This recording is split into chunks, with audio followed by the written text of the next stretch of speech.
Lahat ng yan, kapatid na Gabriel, ay tumutukoy sa iisang tao at yan po ay ang Blessed Virgin Mary, kapatid na Gabriel. Hindi po yung literal na Torre ni David talaga, no? Hindi po ganun yun. Yes. Ayan. Sige, umpisahan natin, kapatid na Gabriel, dito sa Torre ni David. Basahin natin, kapatid na Gabriel, ito pong nasa ang Biblia, ayan, nakikita niyo sa screen. Sa awit ng mga awit o Song of Solomon, 4:4. Pakibasa, kapatid na Gabriel. Ang iyong leeg ay gaya ng tore ni David na itinayo upang pagtaguan ng mga sandata na kinabibitinan ng libong kalasag na ang lahat ng mga kalasag ng mga mandirigma. Ayan. So, diyan ko nakuha sa Biblia yung tore ni David, kapatid na Gabriel. Yung leeg ay gaya ng tore ni David ayon po sa Biblia. At nasa tore ni David, yung na itinayo upang pagtaguan ng mga sandata. O, yan ang nakasulat sa talata, kapatid na Gabriel. Si Maria ba, kapatid na Gabriel, pwede ba nating tawaging tore ni David?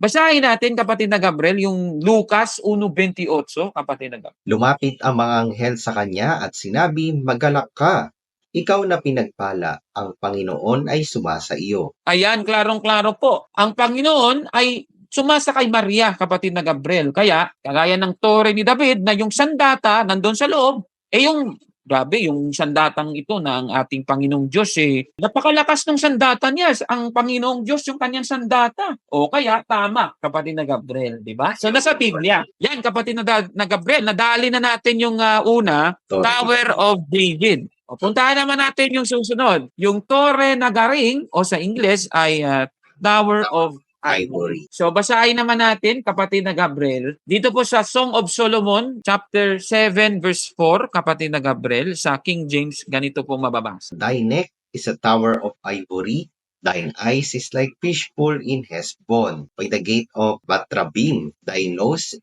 is as the tower of Lebanon, which looketh toward Damascus. Ayan. Ayan. So, yan po yung nakasulat. Kung napapansin ninyo, mga kababayan, may sinasabing thy neck. Kanina din yung nabasa natin dun sa awit na mga awit 4:4, ang leeg mo, di ba? Yung tinutukoy, neck pa rin. Sa Iglesia Katolika, naniniwala tayo na ang ating ang Inang Maria ay siya po ay tinawag na tagapamagitang leeg. So ngayon, itong leeg daw is as a tower of ivory, kapatid na Gabriel. O kung sa Tagalog, Torre na Garing. Basahin natin sa ang dating Biblia, kapatid na Gabriel. Ang iyong leeg ay gaya ng muog na garing. Ayan. Muog sa Tagalog. Mas Ayan, muog. Muog. Ayan, so, muog na garing o tore na garing. Ito pong Tower of Ivory, kapatid na Gabriel, alam naman po natin na it is a symbol of purity. So, ibig sabihin, si Maria, pure in body and soul, kapatid na Gabriel, ano? At kaya tinawag ko siya na Tore na Garing, si Maria. At tama naman, kapatid na Gabriel. Nabasa na natin kanina na ang Birheng Maria ay nasa kanya ang Panginoong Diyos. Opo. Yan, so nadali na natin yung pangalawa, no? So puntahan naman natin, sino po ba itong bahay na ginto o House of Gold? Basahin natin. Basahin natin yung unang hari, 6, 21 hanggang 22, kapatid na Gabriel, sa salin ng Revised Standard Version. Pakibasa, kapatid na Gabriel. And Solomon overlaid the inside of the house with pure gold, and he drew chains of gold across in front of the inner sanctuary and overlaid it with gold. Ayan, tuloy lang sa 22, kapatid na Gabriel. And he overlaid the whole house with gold until all house was finished. Also the whole altar that belonged to inner sanctuary, he overlaid with gold. House with gold. Ayan. Itong House of Gold, ano, kapatid na Gabriel, yung kung sa ibang salin, templo ng Diyos, yan po yung pagkakalarawan doon sa templo ng Diyos sa Jerusalem. Kasi yung tinutukoy naman talaga diyan, ano, literal na House of Gold talaga yan, yung templo ng Diyos. Pero si Maria, kapatid na Gabriel, ay alam naman natin, 'di ba, yung templo ng Diyos, nananahan ang Diyos diyan.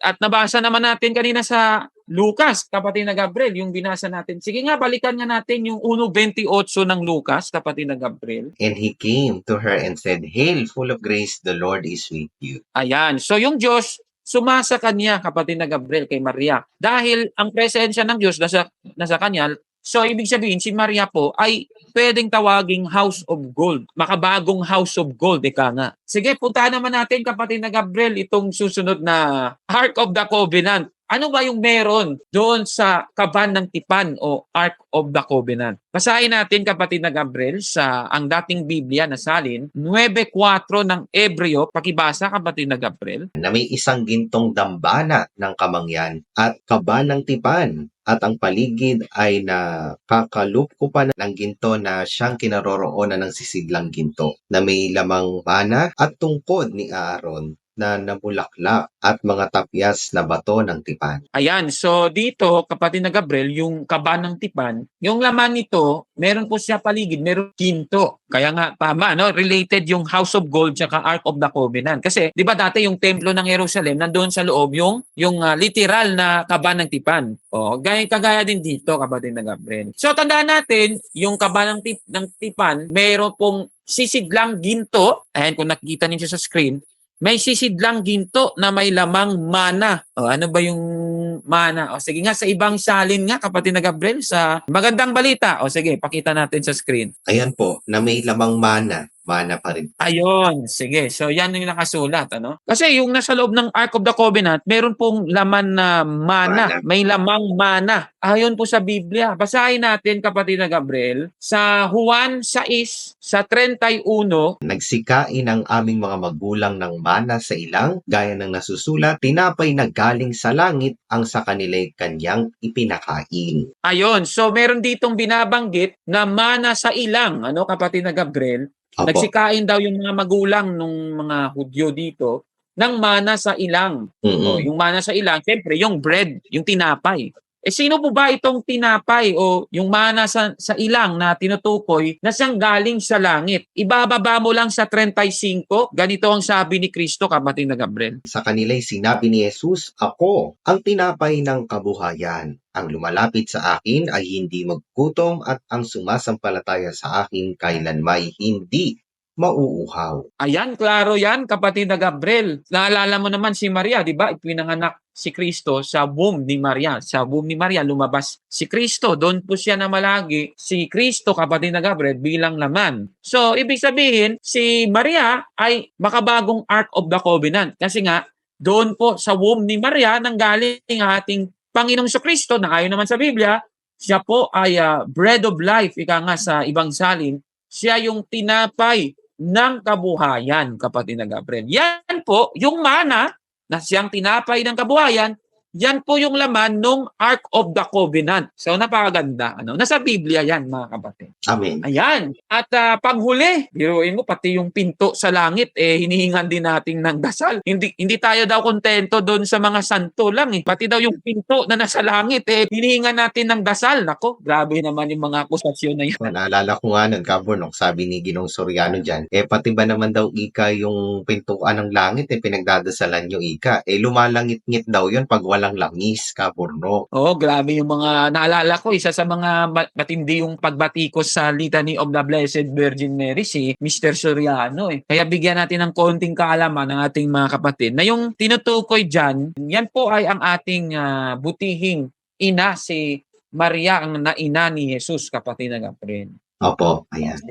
Sige, kapatid na Gabriel. Patutunayan natin na si Maria ay ma-associate natin sa gate of heaven. Sige, basahin natin, kapatid na Gabriel, sa Biblia, sa 44:1 ng Ezekiel. Mula sa 1 hanggang 3, kapatid na Gabriel. Ang sanktuaryo ay hindi dapat lapastanganin. Nang maggagayoy, ibinalik niya ako sa daan ng pintuan sa labas ng sanktuaryo na nakaharap sa dakong silanganan. At ito'y nasara. At sinabi ng Panginoon sa akin, ang pintuang daang ito ay sasarhan, hindi bubuksan o papapasukan man ng sinuman, sapagkat pinasukan ng Panginoong Diyos ng Israel, kaya't ito'y masasara. Tungkol sa prinsipe, siya'y mauupo roon na pinaka-prinsipe upang kumain ng tinapay sa harap ng Panginoon. Siya'y papasok sa daan ng portiko ng pintuang daan at lalabas sa daang dingyaon. Yun po. Ayan, klaro yan, kapatid na Gabriel. Napakaganda ng nakasulat kasi doon mismo sa pinto sa langit, gate of heaven, meron pong papasok na prinsipe na uupo doon, kapatid na Gabriel. Sabi dito sa 3, siya ay mauupo roon na pinaka-prinsipe upang kumain ng tinapay sa harap ng Panginoon. Siya ay papasok sa daan ng portiko ng pintuang daan. O yung gate of heaven nga, kapatid na Gabriel. O di ba? Lalabas po siya doon sa pintuan na yon. Dadaan doon sa daanan na pintuang daan na tinutukoy sa 44:3. Tama kapatid na Gabriel, saan ba nanggaling si Jesus, di ba? Nung lumabas siya sa mundo, galing siya kay Maria. Tama? Yan. O, kaya ganun nga, tama nga yung description ng Biblia. Ito po yung 44:1 hanggang 3, ito po based po sa Mariology interpretation ng 44 verse 1 to 3, tumutukoy po ito kay Maria. Kaya si Maria tinawag na Gate of Heaven o Pinto ng Langit. Ngayon, kapatid na Gabriel, may mga tao naman na tinutuligsa yung aral ng Iglesia Katolika na binibigyan din natin ng importansya yung ina ni Jesus. O ano ba yung mga na-encounter mo na paninira, kapatid na Gabriel, kay Maria? Kasi sabi ng iba, si Maria daw, yung Maria na alam naman natin, halimbawa, yung mga tribulto ni Maria, ayon daw sa iba, Diyos-Diyosan daw yun. O ano ba yung masasabi mo doon, kapatid na Gabriel? Actually, hindi lang naman din yun, yung mga fake news na pinapakalat nila, Kabornok, ano? Bukod sa sinasabi nila na Diyos-Diyosan daw yung si Maria, sinasabi din nila, Kabornok, na sinasamba natin si Maria na para bang Diyos. No? Ayan, isa din yan sa mga fake news na sinasabi nila. At para bang ipinagpapalagay nila si Mama Mary, parang simpleng babae lang, gano'n. Parang pinanganak lang niya si Kristo, okay na yun. Parang denigrade nila yung value ni Mama Mary, which is malaking fake news. Oo nga, correct yan. Kaya nga, itong mga naninira sa Iglesia Katolika, hindi po nila sinusunod yung nasa Lucas. Pakibasa kapatid na Gabriel, sa 1:48 ng Lucas, meron pong sinasabi dito. Pakibasa kapatid na Gabriel. Sapagkat nilingap niya akong ng kanyang abang alipin. Mula ngayon, ang lahat ng tao ay tatawagin akong pinagpala. Ayan. Ayun. Sa English, kapatid na Gabriel, for he has regarded the low estate of his handmaiden. For behold, henceforth all generation will call me blessed. All generations will call me blessed. Yung mga protestante ba, tinatawag si Maria na blessed? Hindi naman eh. Walang ganun. Sinisiraan pa. Simpleng babae lang daw si Maria. Kalukuhan yan, mga kapatid. Opo, parang mahalaga, pinakanak yung Panginoong Hesus. Tapos na kwento, doon na yun. Yun na yun. Oo, yun na yun. Oo. I-type mo nga sa internet, pakisuyo na lang. Meron diyang sa image, ipakita natin may image. Pero, ayun, ang ganda. Yun. Yan yung kapatid na Gabriel, yung unang mga Kristiyano, tinatawag si Maria na Mother of God sa pamamagitan nitong Rylands Papyrus. Yan yung dasal kay Maria. Ito yung magpapatunay na mula noon kinikilala si Maria, kapatid na Gabriel, na ina siya ng Diyos. Ayan pakibasa nga kapatid na Gabriel. Beneath your compassion, we take refuge. Theotokos, ayan. Ibig sabihin po nun, Mother of God, Theotokos. Our petitions do not despise in time of trouble, but from dangers ransom us. Only holy, only blessed. Ayan. Ayun, napakaganda. Kaya, itong mga nagsasabi na gawa-gawa lang daw ng Katoliko, itong paghingi ng dasal kay Maria, hindi daw pagkilala kay Maria, naku, mali po yan. Busted po kayong lahat. O baka sabihin naman ng iba, hindi daw maaaring humingi ng dasal kay Maria. Mali po yun. Tandaan natin, si Maria po ay mabait na tao nung siya'y nabuhay sa lupa, kaya pwede tayong humingi ng dasal. Maganda nga, sabi ng Biblia, pinakikinggan ng Diyos ang dasal ng matuwid. O sige, pakibasa kapatid na Gabriel. Kaya nga, ipagtapat ninyo sa inyong mga kapatid ang inyong mga kasalanan at ipanalangin nyo ang isa't isa upang kayo gumaling. Malaki ang nagagawa ng panalangin ng taong matuwid. Ayun, yan ang ibig nating sabihin na yung taong matuwid, pinakikinggan po ng Diyos yung dasal ng mga taong matuwid. Kaya, humingi tayo ng tulong. Ika nga nung Rylands Papyrus kanina, kapatid na Gabriel, we take refuge, Theotokos. Ayun, we take refuge. Humingi tayo ng tulong sa Theotokos na siyang ina ng Diyos, kapatid na Gabriel. Baka sabihin naman ng iba, yung tagapamagitan, isa lang, si Kristo. Babasahin nila unang Timoteo 2:5. Sige nga, pakibasa, kapatid na Gabriel. Sapagkat iisa ang Diyos at iisa ang tagapamagitan sa Diyos at sa mga tao, ang taong si Kristo Jesus. O sasabihin nila, sa pamamagitan ng talatang ito, si Kristo lang yung tagapamagitan. Mali po yun, mga kapatid. O, Yung tagapamagitan na tinutukoy dito, kapatid na Gabriel, tagapamagitan sa pagliligtas. Sige nga, para mapatunayan natin yan, basahin mo muna mula 4, versikulo 4 hanggang 6. sige po, ayan. Ibig niyang ang lahat ng tao ay maligtas at makaalam ng katotohanan ito. Sapagkat iisang Diyos at iisang tagapamagitan sa Diyos at sa mga tao, ang taong si Kristo Jesus. Inihandog niya ang kanyang buhay upang tubusin ang lahat mula sa kasalanan. Ayun pala redemption. Ang katotohanan ito ay pinatunayan sa takdang panahon. Ayan, klaro yan. Ibig sabihin, yung pagiging tagapamagitan ni Kristo ay tungkol po sa pagliligtas ng ating Panginoong Kristo sa tao. So, sa pamamagitan ni Kristo, iniligtas tayo, kapatid na Gabriel. At palagi nating ginagamit, Juan 3:16. Yan po yung patunay na sa pamamagitan ni Kristo, sa pag-ibig ng Diyos, iniligtas tayo mula sa ating mga kasalanan. Ayan, nakikita niyo sa screen. So kung sumasampalataya tayo kay Kristo, tayo po'y maliligtas. So sa pamamagitan ng kaisa-isang anak ng Diyos, Ama, ay tayo po'y naligtas. Yan po yung ibig sabihin ng tagapamagitan sa unang Timoteo 2:5. Wala pong kinalaman yung pananalangin. Katunayan, kung itataas mo sa unang Timoteo 2:1, pakibasa kapatid na Gabriel. Una sa lahat, ipinapakiusap kong idulog ninyo sa Diyos ang inyong mga kahilingan, panalangin, pagsamo at pasasalamat para sa lahat ng tao. Idalangin na rin ninyo ang mga hari at may kapangyarihan upang tayo'y makapamuhay ng matahimik, mapayapa, makadiyos at marangal. Sa 3. Ito ang mabuti at nakalulugod sa Diyos na ating tagapagligtas. Ayan, klaro yan, kapatid na Gabriel, di ba? Ibig sabihin, kahit ngayong mga makapangyarihan, ipagdasal natin sila. So, ibig sabihin, pwede tayong mag-act as intercessor, kapatid na Gabriel. Pero, tandaan natin, kung yung ating intercession hindi pakikinggan ng Diyos, kasi hindi tayo matwid. Ibig sabihin, kapatid na Gabriel, si Maria, pwede natin hingan ng tulong. Kasi nga, Yes. matwid si Maria Opo. Di ba ganun lang yun? Yung iba nga, nililikot pa yung talatang, dami pang palusot. So iba yung prayers. Siyempre, yung prayers galing naman talaga sa ating mga kaibuturan ng puso natin.